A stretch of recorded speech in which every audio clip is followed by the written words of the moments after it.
we really are believers in this business of, if we're not going to ask someone's opinion or take advice if we're not fully going to apply it. So we're conscious of who we take advice from, not just in this area of the business, but in all areas. If we believe in what you guys do and your methodology, if you say we need to provide creative volume, we are going to give it a shot. So we really just trusted in your guys' methodology, in putting our in terms of creative output and all of the best practices.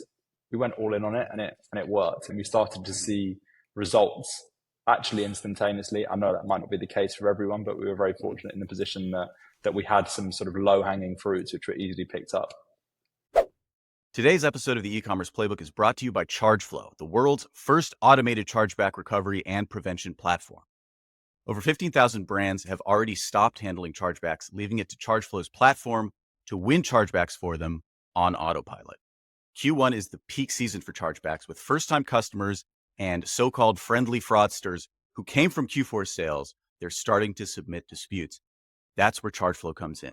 The best part, you only pay them when they successfully win your chargebacks. If not, you won't pay a dime.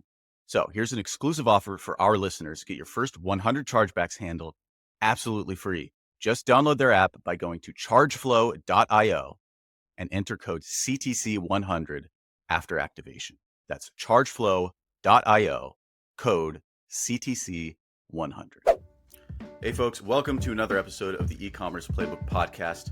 I'm your host, Richard Gaffin, Director of Digital Product Strategy here at Common Thread Collective, and I'm joined today by a very special guest, calling all the way from merry old England. It's Mr. Jack Zambakides. He's the CEO of D Louise, which is a jewelry brand, one of our growth accelerator clients. And what we wanted to bring Jack on to talk with us about today is essentially what it takes to grow from 7 figures to 8 figures, as they're kind of on pace to do after having joined our growth accelerator program. So before we get into that, Jack, how's it going, man? Yeah, really well, thank you. Thank you for having me, Richard. I'm a big believer in all the guys at CTC and what you guys talk about. So hopefully good, I can give you back some value for all the value you guys have given us. Yeah, absolutely. So let's start off then with you. Just tell me a little bit more about yourself and about the D Louise brand, kind of the story there. Yeah, so we turned 4, the brand turned 4 in January. It was a lockdown, sort of the tail end of lockdown business. So we obviously didn't know too much about e-commerce, that we launched a business in January, particularly jewelry. But it was launched with myself and my fiance now, Olivia. So she's sort of the face of the brand. She's the one who's got the real passion for jewelry itself. My passion lies more in e-commerce, in business. So we work really well. We're a total yin and yang if you met us. Mm-hmm. When she first said, I want to launch a business, I want to start a jewelry business, in her head, she's thinking these beautiful designs she can make. In my head, I'm thinking strong gross margins, easy to ship, and knowing the power we can have with e-commerce. So we complement each other really well. So we started it 4 years ago. First 2 years were just very much herself, maybe 1 or 2 employees, but we had a really strong Black Friday in, I think it was 2022. And I was like, you know what, this could be a proper business. So from that point, I went full time and really committed myself to it and trying to learn everything e-commerce, and fortunately managed to put one foot in front of each other this far. Yeah. So talk to me about then, obviously it sounds like, given the kind of like the way that you joined or decided that like, hey, there's something here, we want to grow this. Where were you guys at immediately prior to joining our growth accelerator program? And also like about what time frame was that? Yeah, so I think we've been with the accelerator since the start of it joining. But I think in that sort of the level of where we were, business just feels like it's on stilts is the way I'd probably describe it, in terms of it's rocky. You're very much reliant on sort of a big product drop, or you go into Black Friday and you're really trying to make moments. And what we really needed is just sort of stability in the business. It allows you to sort of build the foundations, obviously build out the team. You can really start to make educated decisions. And I think that's sort of what we craved and what we needed. I'd obviously been a follower of your guys' content and understanding like the 4-quarter accounting and learning all of those, the 4 peaks theory, things like that. So we started to try adopt as much as we could, but we needed what would be the things which would then go take us from sort of that stilts, like how can we turn it into more of a proper business. And we're still on that journey today. We're definitely a small business in the grand scheme of things, but we're making progress, which is the main thing. Yeah. So, okay, so let's talk about that transition into stability. So, from my understanding from talking to Joy, who heads up our Growth Accelerator program, essentially, it sounds like you were running the account on highest volume pretty much exclusively. And part of the transition over into the CTC methodology was switching that account over to cost cap. So, talk to me a little bit about that transition and kind of what happened once that was put in place. Yeah, so exactly that. I started off when we first started the brand, I discovered Facebook ads myself in lockdown. And I was like, what is this? Like, I didn't realize the highs, but I couldn't get my head around that you could run businesses by putting £1 into Meta and getting 3, 4, 5 back.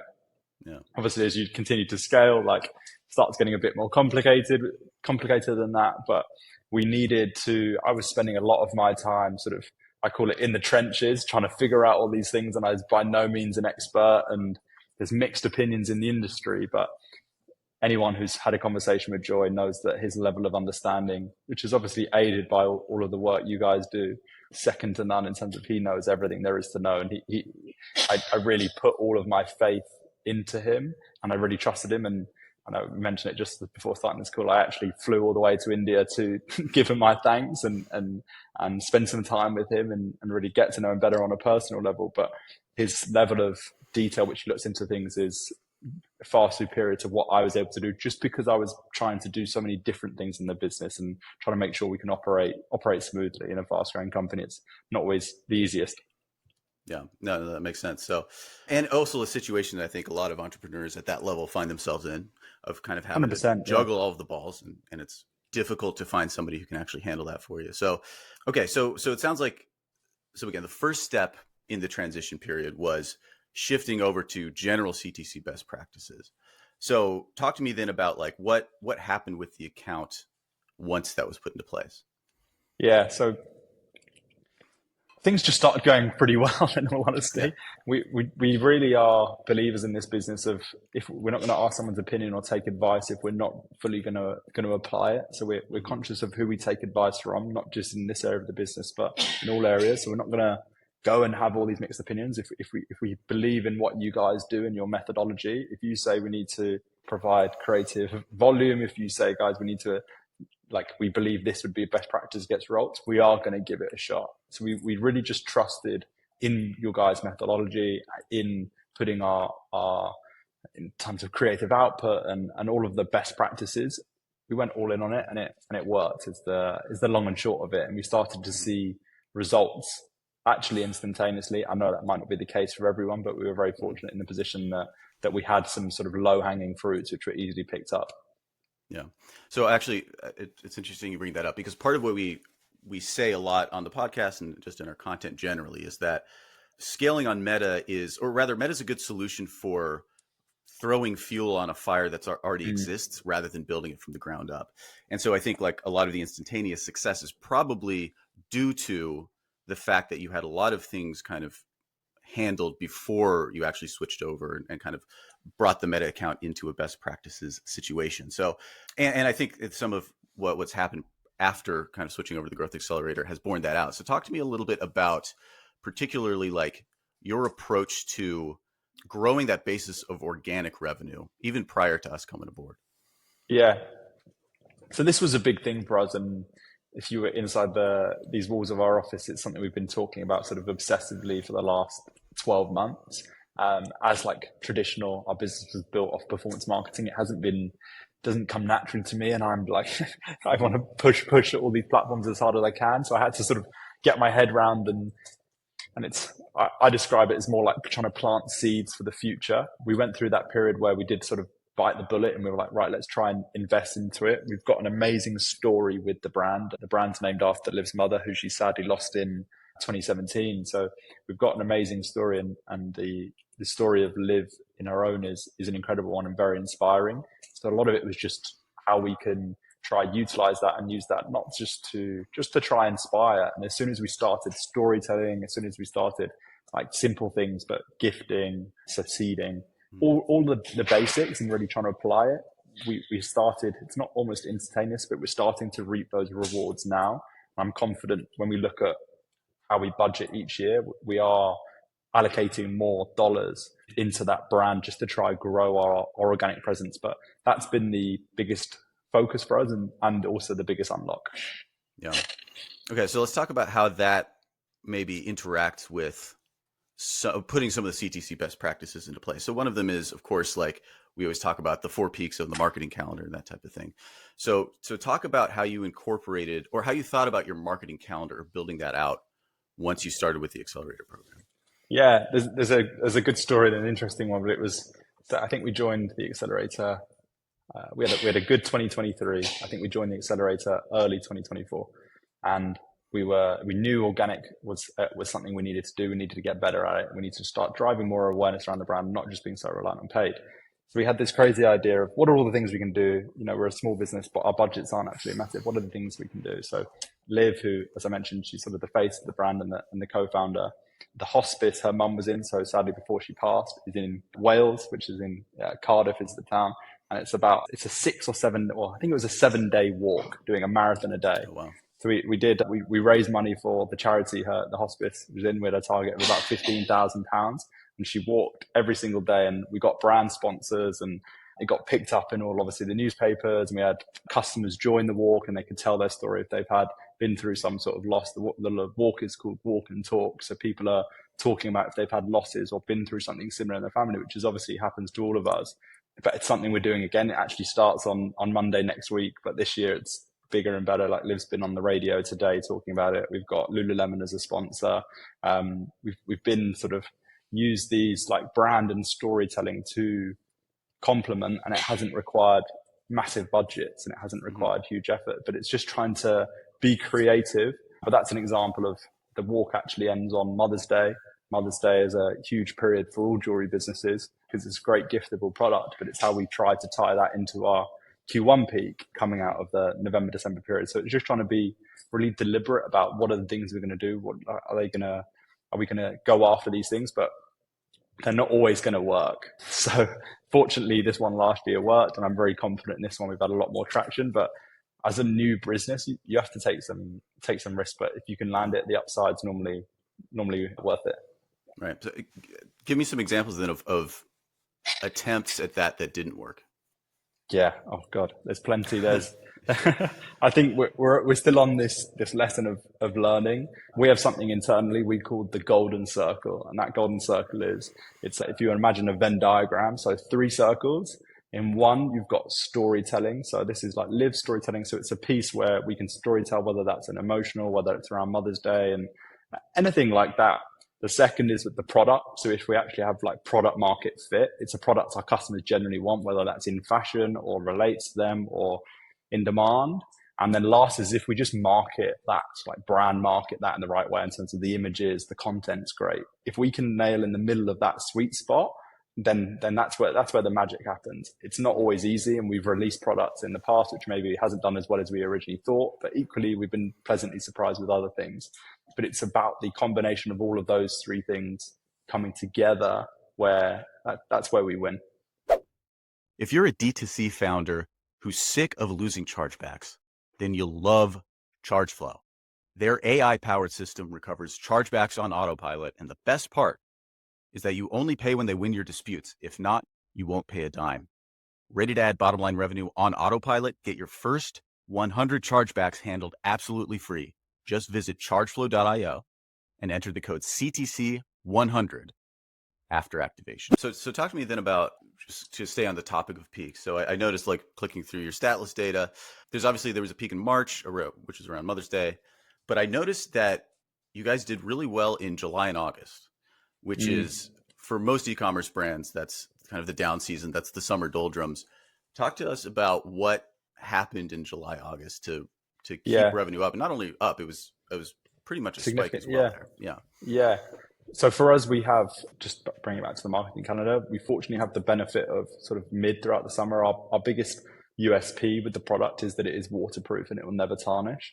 So we can lean into those in, let's say, the hotter months where people are going on holiday more, maybe people are more exercising more, they're trying to get in shape, that we can lean into those angles. And then obviously as we come back into sort of Q3, but particularly Q4, we'll then change the dynamic to more gifting, because during particularly November, December, a lot of our purchases are now male. They might be influenced by female, but we are, like with our marketing material, we have to be more conscious that we're talking to male. So it's sort of riding these waves throughout the year. But what we try to do is have almost themes for the quarters. So we know that this is sort of our overarching theme, whether that's gifting for Q4, whether that's summer, it's more of we call it you never have to take off. So it's pulling on the angles. You don't have to take your jewelry off as you sweat, as you shower, as you swim in the sea, but really trying to then make sure that the product aligns with that the branding events align with that the influencers work with align with that each quarter. So I think like one thing that's, well, actually, before we move on, I do want to ask, because again, I had mentioned this before we hit record, but I noticed that your 2023 January and your 2024 January were very different in that 2023 January revenue fell off a cliff, as it does for many brands. As of course, it's after Black Friday. It's sort of the post-holiday funk. But in 2024, there wasn't as much of a fall off. And in fact, January was one of your bigger months of 2024 as well. So talk to me about like what was put in place there in terms of building the marketing calendar or whatever that allowed January 2024 to be stronger? Yeah, it was definitely a few things. The main thing in those months was product. So we just had such an improved product selection between the years. One example is, we weren't aware of this, but a lot of bridesmaids do their shopping. So a lot of them get married in summer months and they start bridesmaid shopping in January. We sort of got inklings from people who sell bridesmaid dresses that this is something we should go after. We didn't have a collection around it. We weren't pushing on it at all, but it's something we gave a go and it pulled off. But it's exactly that. We're fortunate that our product we can send in by air, so our lead times aren't too much. So we can try be reactive, but it's something we talk about internally on how we can try and move fast and have dynamics. But as the business grows, we are just taking these lessons on every year in terms of what's trying to keep our ears to the ground in terms of what does the customer actually want, trying to stay really close to that customer, particularly as we're a small business and we can try and move fast. But when we do that, it's, I don't know, with all these things, sometimes you go in these circles as a business owner, as a CEO, then you understand that product is the most important thing. So I think we just nailed that in those months. So talk about some of those, your methodology then, or just some of the tools that you use to keep your ear close to the ground in terms of what customers are thinking. Yeah, so we try to stay very close to our customers in terms of 99% of our revenue is D2C. We do have one or two wholesale accounts, but we do events all the time. We have sort of affiliate staff ambassadors we work really closely with, and we're trying to understand from them what they want. But equally, we're very lucky that Olivia and a lot of the team, they are the customer. So we're designing into what they want, and they're spending days or hours every single day on social media. They're understanding the trends and they're hopefully ahead of the curve. But then it's just putting that priority in terms of making, from a supply chain point of view, we can be reactive. I don't know if you some of the fast fashion brands. ASOS is a big UK retailer, and they can bring a product from sort of idea into the office and shot and on the site within 2 weeks. So the biggest players in the market are doing that.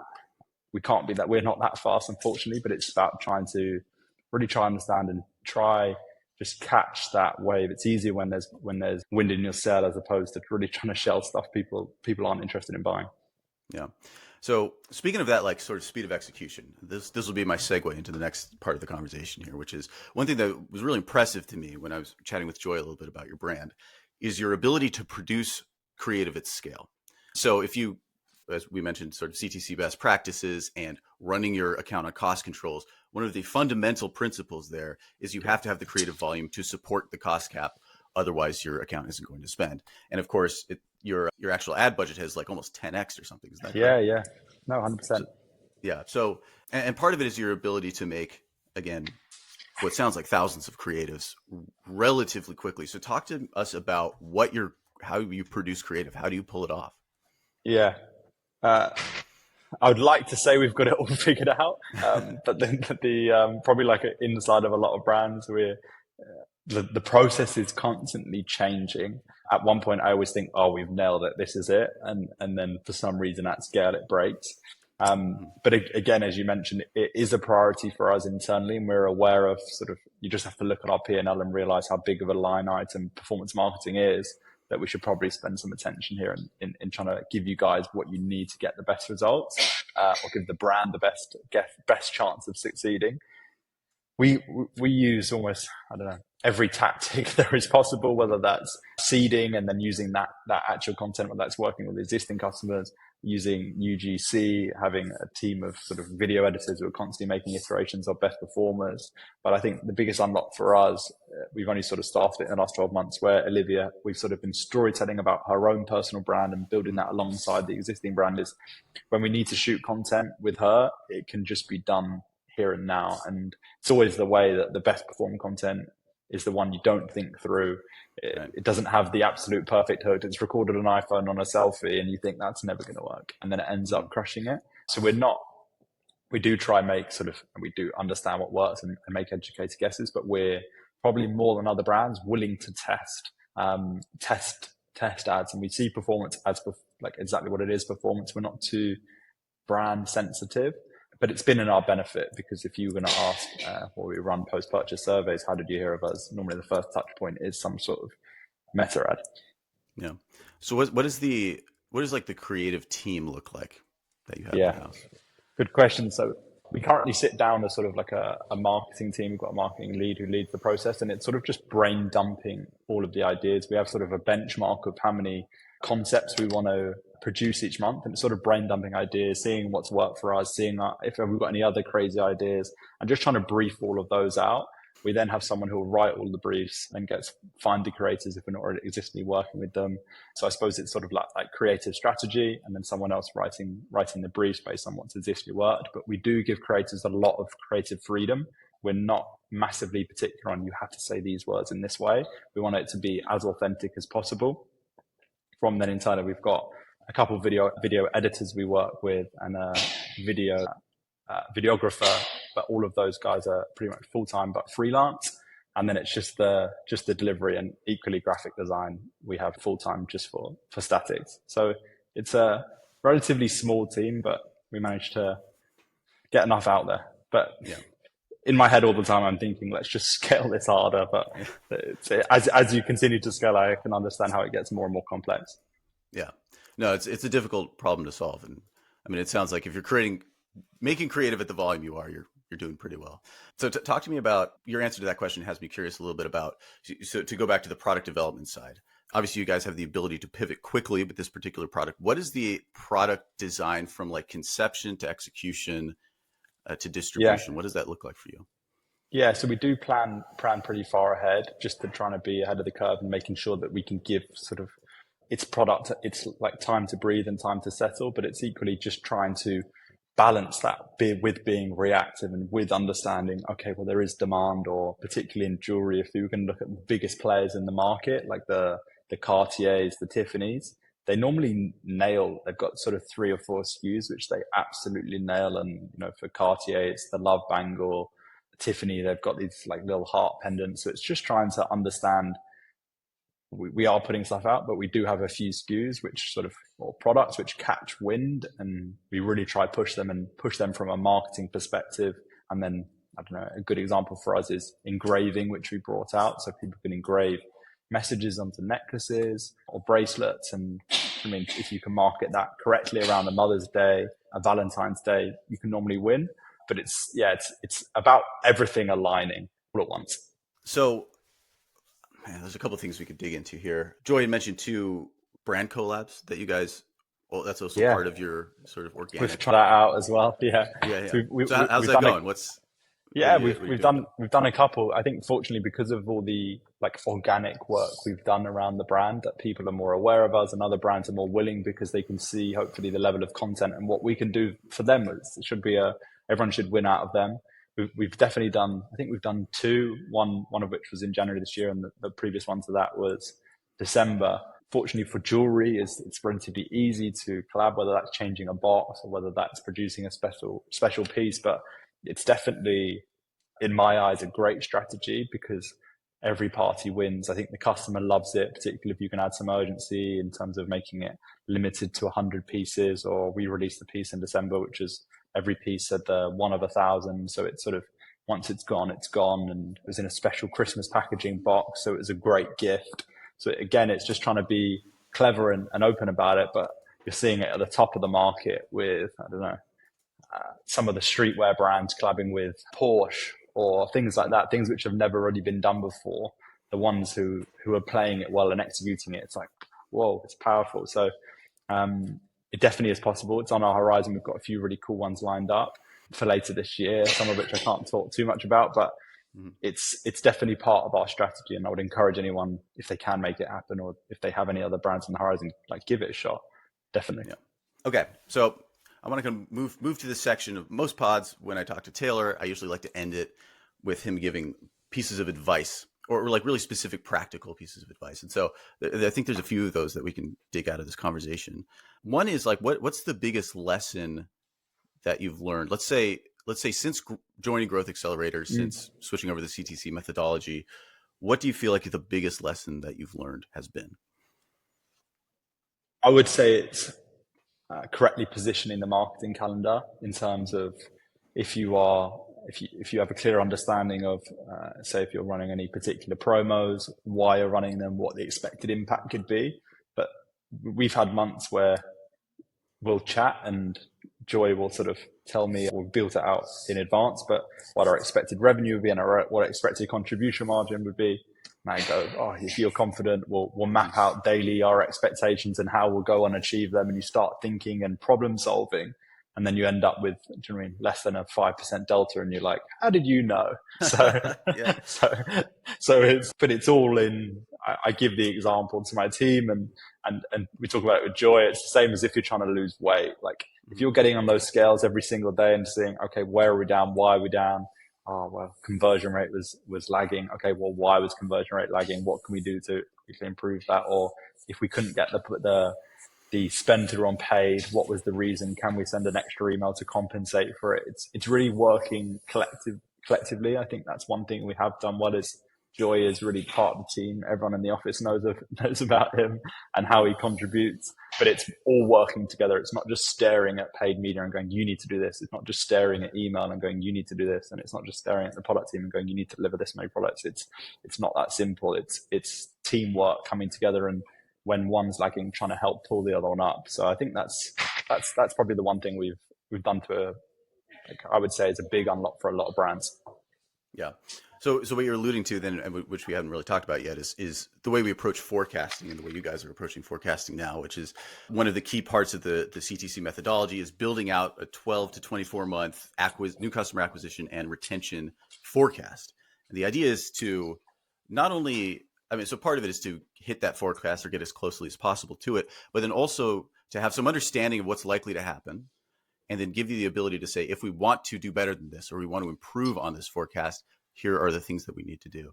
So talk about your approach to when you receive a forecast about, let's say, what's likely to happen in April.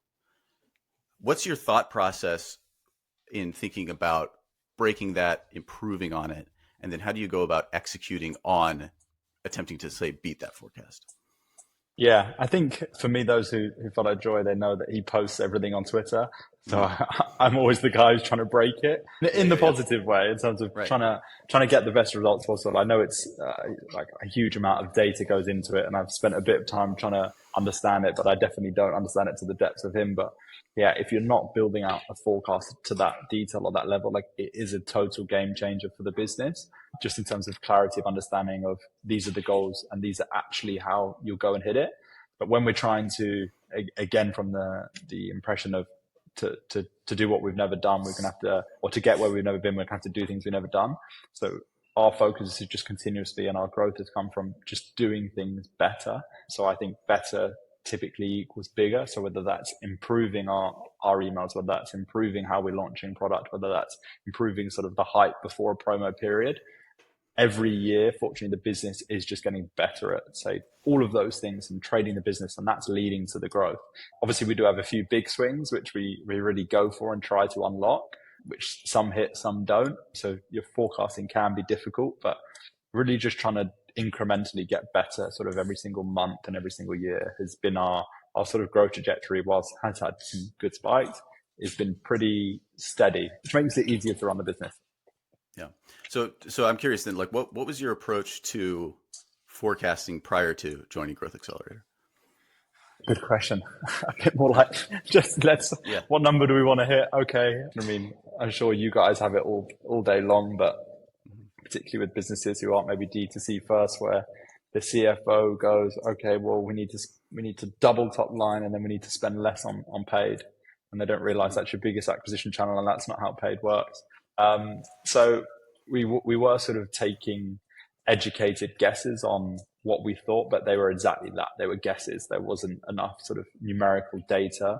We're now 4 years in, so we don't have a huge amount of back data to go in, and we've probably only had 2 really successful years or relatively successful years. So we're starting to get better at understanding what the future looks like, but it just adds that clarity, whether that's how you're building your fixed overheads, where you can invest into key marketing outside of performance, and how much inventory you need to purchase. Like all of these things stem from that forecast. Without that, you're flying blind. Yeah. So then let's kind of go back to that advice piece. So what would you tell somebody who's like in maybe the situation that you guys were in prior to joining Growth Accelerator, maybe at the beginning of the business? Let's say you're plateauing at 7 figures, maybe early 7 figures, and you're trying to kind of hit that growth spurt to get you to 10. Like what do you feel like is the one thing that you can do tactically that you would suggest a person do in that situation? Yeah, hopefully you won't consider this too, but I think it is building out some form of forecast, which isn't just a total guess of this is what we would like to be, but is based off exactly that, predicting new customer revenue, sort of, or return customer revenue as a foundation, and then looking at your like an AMER model in terms of predicting new customer revenue. And then once you've got that, just aligning your marketing calendar with that to make sure that's actually achievable, and making sure you are delivering upon that daily to hit it. It's exactly like I said, losing weight. Like if you keep stepping on those scales and you keep under, you're not doing something you should be. So it is remarkable, I would say, how accurate the forecast you guys enjoy build. So it scares you once you start getting used to it, but it's a good thing. It adds stability to the business. Obviously, we can hopefully surpass it by doing things we've never done in the past, but it adds a lot of sort of that rocky low, like mid to low 7 figures, with those periods where 1 month you might blow up and the next it falls down, like the January we talked about. They become less frequent, so business feels more steady. Yeah, awesome, cool. Well, wise words, Jack. Thank you again for joining us. For those of you who want to check out the Growth Accelerator program, just go ahead and go to commonthreadco.com. You can hit that hire us button. Let us know you're interested in chatting more about it. We would love to talk to you. I just blanked for a second. Oh, Jack, anything that you'd like to plug? Anything you want to mention?